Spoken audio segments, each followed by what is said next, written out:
Palm Tree. It is with great pleasure that I give you my thoughts on Tyler the Creator's 7th studio album, CHROMAKOPIA. This is an instant classic. And when he said best out of LA after Kenny, you better believe that. After 7 albums, I'm thinking like, how does somebody get better after that? You know, this is just the progression you want to see from an artist where visually, musically, aesthetically, he's just growing, you know. So I critics are saying that this is his most emotionally vulnerable album, and it very much is. You know, from the dealing with the fame crisis on Noid, and I love that sample that sounds like speaking in tongues. I'm just gonna go in on this one, you know, straight up. Saint Chroma, I love that marching in.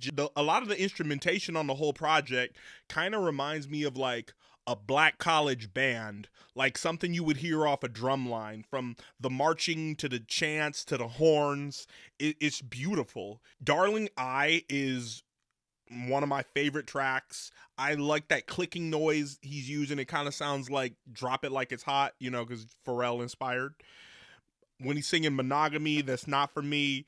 And then he says, nobody loved me like this music shit does, so I'll be lonely with these Grammys when it's all said and done.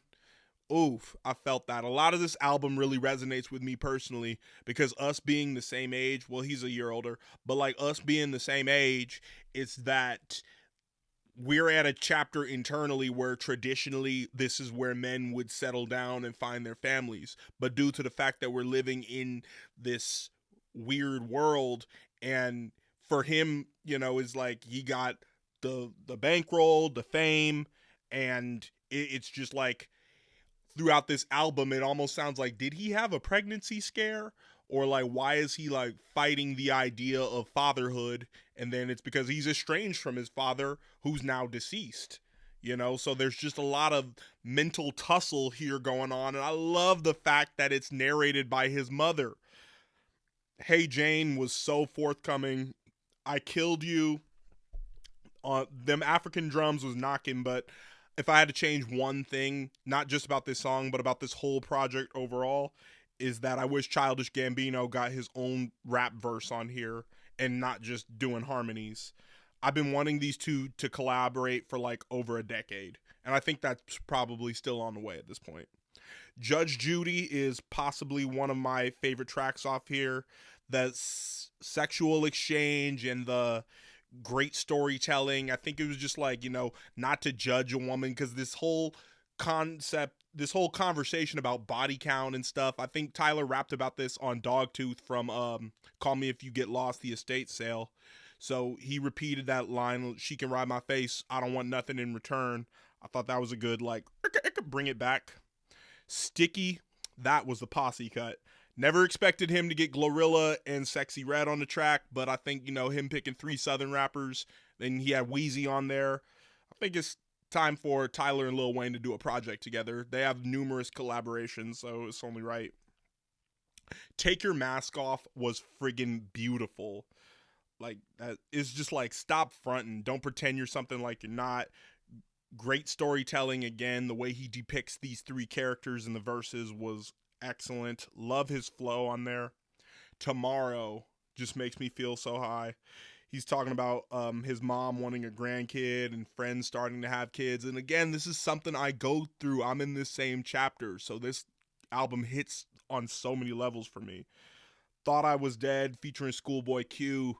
Oh, that was like a throwback Odd Future vibe. I love Tyler and ScHoolboy together, a dope combination for show. Like Him, it must be fucked up to be estranged from your father, just having never met him. If you're like that, let me know in the comments how that is for you. But when his mom said, describe the features, and she almost said, you got a big like him, I was like, what the fuck? It's a sad ballad, but, you know, in such an emotionally vulnerable album, that song was so necessary. Balloon, that don't stop, pop that don't stop. That sample, did not expect that in here. Doechie's verse killed it. The beat sounds like a cartoon. So all throughout, he's questioning, you know, if he wants kids or not. but it's just beautiful, lush production. And best of all, Tyler still sounds like Tyler. He doesn't need to change, he just evolves. It's just bravo. And the only reason this is not at a perfect score is because of what I said about I wish Childish Gambino gave us a 16 on there, and then I just the mom saying the big Dean thing was kind of weird to me. Um, that's all I got about this, man. I love this. This is definitely a contender for album of the year, right next to that DJ Quick and Jason Martin Chupacabra, in my opinion. But now it's time. I want to know your opinion. What do you guys think of Chromacopia from Tyler the Creator? Let me know in the comments. Peace, love, palm.